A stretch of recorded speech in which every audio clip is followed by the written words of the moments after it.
बॉलीवुड, जहां सपने बनते भी हैं और कई बार चुपचाप टूट भी जाते हैं, जहां कैमरे के सामने मुस्कान होती है लेकिन कैमरे के पीछे कुछ कहानियां ऐसी होती हैं जिन्हें सुनकर रोंगटे खड़े हो जाते हैं। हर साल सैकड़ों लोग इस इंडस्ट्री में आते हैं एक उम्मीद लेकर, एक मौका पाने के लिए, लेकिन क्या हर किसी को वो मौका सही तरीके से मिलता है, या फिर उस चमक दमक के पीछे एक ऐसा अंधेरा भी छुपा है जिसके बारे में खुलकर बात करना आसान नहीं। कुछ साल पहले एक ऐसा दौर आया था जब कई आवाजें एक साथ उठीं और उन आवाजों ने उन नामों को भी कटघरे में खड़ा कर दिया जिनके बारे में शायद ही किसी ने पहले सोचा हो। उन नामों में एक नाम था साजिद खान, एक ऐसा नाम जो कभी हंसी मजाक, कॉमेडी और एंटरटेनमेंट के लिए जाना जाता था, लेकिन अचानक उसी नाम के साथ जुड़ गईं कुछ ऐसी कहानियां जिन्होंने पूरी इंडस्ट्री को हिला कर रख दिया। क्या ये सिर्फ आरोप थे या फिर उन आरोपों के पीछे छुपी थी कोई सच्चाई? क्यों एक के बाद एक कई लोगों ने एक जैसी बातें कही और क्यों ये मामला आज भी लोगों के बीच चर्चा का विषय बना हुआ है? आज की ये कहानी किसी एक पक्ष की नहीं है, ये उन सवालों की कहानी है जिनके जवाब अभी भी पूरी तरह साफ नहीं है। तो चलिए परत दर परत खोलते हैं इस रहस्य को और समझने की कोशिश करते हैं आखिर सच क्या है। जिया खान जब रिहर्सल कर रही थी अपनी 16 साल की छोटी बहन के साथ, तभी एक मशहूर डायरेक्टर आया और उसने कहा कि तुम्हारी बहन को सेट चाहिए। ये बहुत ज्यादा ही स्कैरी था और ये सच जब बाहर आया तो लोग हिल गए थे क्योंकि जिया खान की कंट्रोवर्सी बहुत ज्यादा बड़ी थी। बट ये डायरेक्टर कौन था? ये थे साजिद खान, फराह खान के छोटे भाई। उन्होंने अनगिनत लड़कियों को हरास किया। साजिद खान जो लड़कियों को घर बुलाते थे मूवीज के लिए और फिर कहते थे कपड़े उतारो। और सिर्फ साजिद खान ने मेरा ध्यान खींचा जो फीमेल्स को इंटरव्यू देते वक्त अपने पायजामे में से गुप्त टांग बाहर निकाल कर बैठ जाया करते थे। उन्होंने ये एक नहीं कई बार किया। और आखिर ये इंसान बाहर कैसे है? इसे तो अंदर होना चाहिए था। और आखिर क्या हुआ था सच में? आप में से कई लोग इनके पोस्ट के बारे में नहीं जानते होंगे, तो कोई बात नहीं, मैं बता देता हूँ। साजिद खान की लाइफ हार्ड थी। 6 साल की उम्र में मॉम डैड अलग हो गए और उनकी मम्मी गरीब थी बट पापा रिच थे। साजिद खान बचपन में चीजें चोरी करते थे ताकि वो घर चला सके। आप समझ गए होंगे कि हाउसफुल 4 की स्क्रिप्ट कहाँ से आई थी। वो जब 15 साल के थे तो रेलवे ट्रैक पर चोरी करते हुए पकड़े गए थे और जेल भी गए थे। Crazy right. इनकी बहन फराह और साजिद दोनों एक साथ रहा करते थे। साजिद खान अपने दोस्तों के साथ चंदा जमा करने जाते थे और उन पैसों से घर में सब्जी ले आते थे ताकि खाना बन सके। ये काफी सैड है। बट साजिद खान इस गरीबी से बाहर आके डायरेक्टर कैसे बन गए और फिर बॉलीवुड का सबसे बिगड़ैल प्रोड्यूसर? दरअसल साजिद खान को मूवीज देखने का शौक था। उस पे से भी उनके पास अभी भी बचपन में जमा की गई मूवीज की टिकटें पड़ी हुई थी। क्रेजी ना। और यहाँ हम अपनी गर्लफ्रेंड का दिया हुआ गिफ्ट भी संभाल कर नहीं रख पाते। साजिद के पापा कामरान खान एक डायरेक्टर थे एंड साजिद अजय देवगन के साथ एक ही कॉलेज में पढ़ते थे। उन्हें पता था कि कुछ करना है तो इसी इंडस्ट्री में करना है। वो अपनी चाल में मिमिक्री और परफॉर्मेंस किया करते थे और तो और वो डीजे का भी काम किया करते थे। और ये सब करते हुए फाइनली मिला एक ब्रेक। 1985 में उन्होंने एक गाने में बैकग्राउंड डांसर का काम किया था जो कोरियोग्राफ कर रही थी उनकी बहन फराह खान। हालांकि इस गाने में इन सब के मुंह पर मिट्टी लगी थी तो पहचानना बड़ा मुश्किल था, बट एक बार अगर एंट्री मिल गई तो प्रॉब्लम खत्म हो जाती है। साजिद ने अपने दोस्तों के साथ मिलकर घर पे ही अपनी एक शॉर्ट फिल्म बना डाली। इस फिल्म का नाम था the adventures of Ram Lakhan. But अभी तो करियर शुरू भी नहीं हुआ था तो साजिद खान ने अपना करियर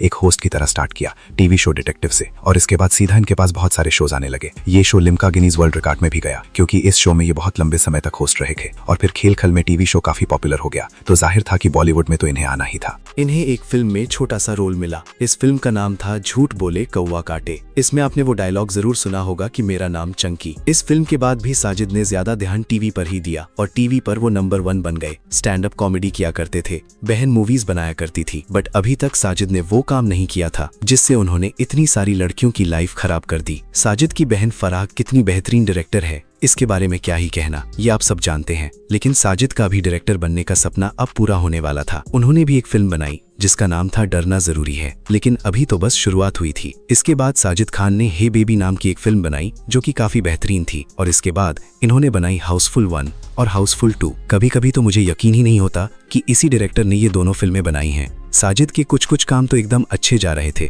लेकिन कुछ काम एकदम उनकी बहना की तरह हो गए, यानी कि उनकी लाइफ अब जा रही थी एक कंट्रोवर्सी की ओर, एक बहुत ही बड़ी कंट्रोवर्सी की ओर। साल 2009 में एक अवार्ड शो चल रहा था जिसमें सब लोग आए थे। साजिद खान भी आए थे, उनकी बहन फराह खान भी आई थी। और उसके बाद साजिद खान स्टेज पर आए और कुछ मस्ती करने लगे। और मस्ती करते हुए बातों बातों में ही साजिद खान ने हरमन बवेजा का मजाक उड़ा दिया कि उनकी एक्टिंग कैसी है। जहां सब लोग इस बात पर हंस पड़े तो वहीं एक इंसान को ये बात बिल्कुल पसंद नहीं आई। वो थे लगान फिल्म के डायरेक्टर आशुतोष कोवारीकर। वो जब जोधा अकबर फिल्म के लिए मंच पर अवार्ड लेने आए तो उन्होंने कह दिया कि उन्हें ये बात बिल्कुल पसंद नहीं आई, किसी का मजाक उड़ाना ठीक नहीं है। उसी वक्त वो हरमन बवेजा के साथ काम कर रहे थे। वो एक फिल्म बना रहे थे जिसका नाम था व्हाट्स योर राशि। किसी का मजाक उड़ाना एक हद तक ही ठीक है, इसके बाद मजाक ज्यादा हो जाता है। इधर आशुतोष गोवारिकर का गुस्सा 7वें आसमान पर था, तो वहीं साजिद खान इन सभी बातों को मजाक में ले रहे थे। बीच में साजिद खान ने टोका कि वो कब बोल सकते हैं। इस पर आशुतोष गोवारिकर ने कह दिया शट अप। ये एक बहुत बड़ी बात थी कि टीवी पर सबके सामने एक अवार्ड शो में किसी को शट अप बोलना। इसके बाद तो माहौल ही बदल गया।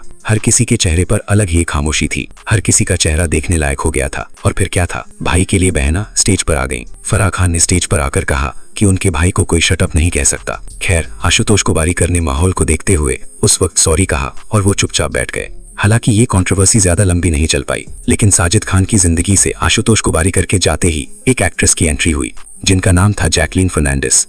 आपको शायद साजिद के बारे में एक बात पता होगी कि इनकी शादी होने वाली थी गौहर खान से। जी हाँ, वही गौहर खान जिन्होंने बिग बॉस में आकर कहर ढाया था। हालांकि बाद में ये शादी टूट गई और गौहर के जाते ही इन्हें मिली जैकलीन। जैकलीन हाउसफुल 2 के दौरान साजिद खान से मिली थी, वो उस फिल्म का हिस्सा थी। और फिर क्या था, ये दोनों एक दूसरे को पसंद करने लगे, एक साथ दिखने लगे। इन दोनों की शादी तक होने वाली थी। लेकिन अचानक से ना जाने क्या हुआ कि इन दोनों का रिश्ता भी टूट गया। रमरजाई की उस दौरान साजिद खान किसी नई एक्ट्रेस को डेट कर रहे हैं। उस दौरान नाम आया था तमन्ना भाटिया का। इसके बाद इंटरव्यू में जब साजिद खान से इस बारे में पूछा गया था तो साजिद खान ने इसे सरासर गलत बताया था और मना कर दिया था। इसके बाद साजिद खान ने एक फिल्म बनाई हिम्मत वाला।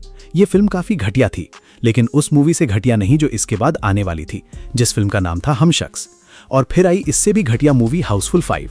और तो और इन दोनों मूवीज को यानी कि हाउसफुल 5 और हम शक्ल्स को क्रिटिक्स ने ऑल टाइम घटिया मूवीज की लिस्ट में शामिल कर दिया।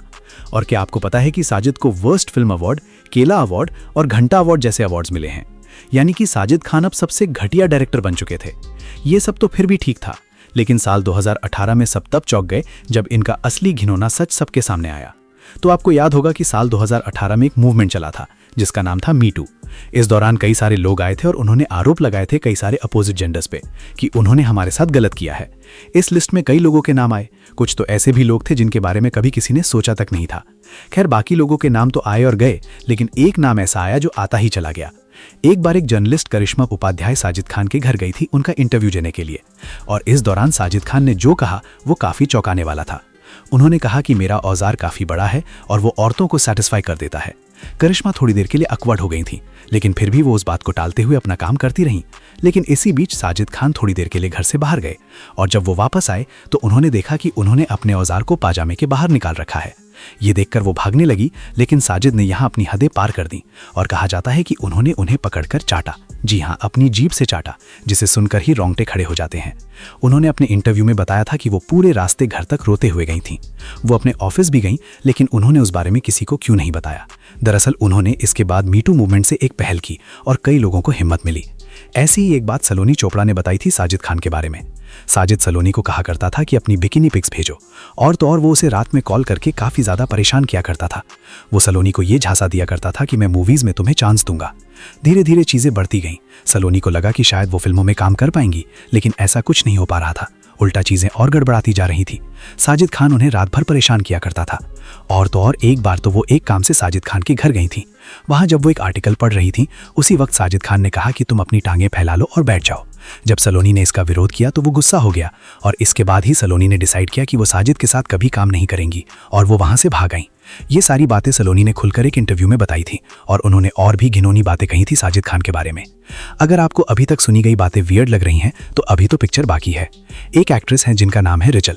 उन्होंने बताया था कि उन्हें हम शक्ल्स में एक रोल ऑफर हुआ था। रिचल ने कहा कि वो बहुत खुश थी इस फिल्म को पाकर, और साजिद ने उन्हें अपने घर बुलाया। जब वो साजिद के घर गईं तो वहां पर साजिद ने अपना घटिया खेल शुरू कर दिया, और ये देखने के बाद रिचल शॉक हो गईं। दरअसल साजिद ने उनके अंगों को छूना शुरू कर दिया था, और वो कह रहे थे कि क्या ये रियल है, क्या ये रियल है। और इसके बाद उन्होंने कहा था कि बिकनी पहनो और मेरे सामने कपड़े उतारो, क्योंकि फिल्म में तुम्हारा ऐसा ही सीन होने वाला है। इसके बाद रिचल ने ये फिल्म छोड़ दी, और फिर ये ऑफर गया था बिपाशा बासु के पास। बिपाशा बासु से जब एक इंटरव्यू में इस फिल्म से रिलेटेड एक्सपीरियंस के बारे में पूछा गया था, और पूछा गया था कि साजिद खान के साथ उनका तजुर्बा कैसा रहा, तो उन्होंने भी खुलकर बताया था कि ये बहुत वियर्ड था। वो इस फिल्म को करते वक्त काफी ज्यादा अनकंफर्टेबल थी। इसके बाद नवीना बोले से पूछा गया कि उनका एक्सपीरियंस कैसा रहा, तो उन्होंने भी बताया कि उनको एक बार साजिद खान ने लॉबी में बुलाया था और कहा था कि मेरे पास आकर बैठो और मैं तुम्हारा पेशेंस लेवल चेक करना चाहता हूँ, तुम में कितना ज्यादा कंट्रोल है। अहाना ने भी यही बात कही थी कि वो कैसे लड़कियों को घर बुलाता है, उन्हें कपड़े उतारने को बोलता है, उनके साथ गलत हरकतें करता है, गलत अंगों को छूता है। एक दो लड़कियों ने या अभिनेत्रियों ने ये बात कही होती तो मानना थोड़ा मुश्किल होता, लेकिन जब इतनी सारी लड़कियां एक ही इंसान पर लग जाए तो बात समझ में आने लगती है। शर्लीन चोपड़ा से भी जब इंटरव्यू में पूछा गया था तो उन्होंने भी कहा था कि साजिद खान ने उनसे कहा कि क्या तुम उसे टच नहीं करना चाहती, क्या तुम उसे छूना नहीं चाहती, क्या तुम उसे फील नहीं करना चाहती। इतनी सारी लड़कियां और सबके साथ एक जैसी घटनाएं। ये घटनाएं जितनी ज्यादा वियर्ड थीं, उससे भी ज्यादा वियर्ड तो अभी होना बाकी था। जी हाँ, जिया खान, जिनका जाना आज भी एक मिस्ट्री बना हुआ है। जिया खान के जाने के बाद कई लोगों पर उंगलियां उठी थीं और इस विषय पर बीबीसी ने एक डॉक्यूमेंट्री भी बनाई थी। इस डॉक्यूमेंट्री में जिया खान की बहन ने बताया था कि एक बार जिया खान साजिद खान के घर पर रिहर्सल्स करने गई थी। उस रिहर्सल के दौरान साजिद खान आए और उन्होंने कहा था कि अपनी टॉप उतारो और अपनी ब्रा भी उतारो। इसके बाद जिया वहां से भाग गईं और वो घर आकर घंटों तक रोती रही थी। उनकी बहन ने बताया था कि जिया खान ने इस फिल्म के लिए कॉन्ट्रैक्ट साइन किया था और अगर वो ये फिल्म नहीं करती हैं तो वो खतरे में पड़ सकती थी। लेकिन उससे भी शॉकिंग बात तो जिया खान की बहन ने बाद में बताई, वो ये थी कि जब वो जिया खान के साथ साजिद खान के घर पर गई थी तो उन्होंने एक नॉर्मल टॉप पहना था और तब जब वो कुछ उठाने के लिए नीचे झुकी थी तब साजिद खान ने जिया खान की तरफ देखा और उनसे कहा था कि तुम्हारी बहन को वो चाहिए। वो का मतलब आप समझ गए होंगे। जिया खान ने इस पर जवाब भी दिया था और उन्होंने कहा था कि नहीं, उसे कुछ भी नहीं चाहिए। साजिद खान इतने पर चुप नहीं रहे। उन्होंने आगे कहा कि जिस तरह से वो बैठी है उसे सचमुच वही चाहिए। उस वक्त जिया खान की बहन सिर्फ 16 साल की थी। जी हाँ, उस वक्त करिश्मा खान यानी जिया खान की बहन सिर्फ 16 साल की थी और ये सब काफी ज्यादा शॉकिंग था। एक माइनर के लिए इस तरह की बातें बोलना। इन सब बातों के बाहर आने के बाद तो साजिद खान पर मीडिया की गहरी नजर पड़ गई और फिर उसे कई फिल्मों से निकाल दिया गया। वो हाउसफुल 4 डायरेक्ट करने जा रहा था, लेकिन उस फिल्म से भी उसे बाहर कर दिया गया। यहाँ तक कि उसे बॉलीवुड से भी बैन कर दिया गया।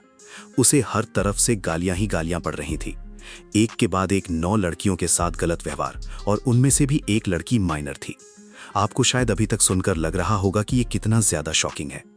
इतने सारे आरोपों के बावजूद, इतने सारे सबूतों के बावजूद साजिद खान को कुछ समय तक जेल में रखा गया और फिर उन्हें बेल मिल गई और इसके बाद उन पर लगा बैन भी 1 साल बाद हटा लिया गया और वो वापस बॉलीवुड में काम करने लगे। और पता है आपको इसका जवाब मांगने पर क्या कहा गया? कहा गया कि हम एक इंसान को एक ही बार सजा दे सकते हैं और उस इंसान ने अपनी सजा भुगत ली है, हम उसे दोबारा सजा नहीं दे सकते। इतनी सारी लड़कियों की जिंदगी खराब करने वाला इंसान अब फ्रीली घूम रहा था, लेकिन अभी तो और भी चीजें होनी बाकी थी।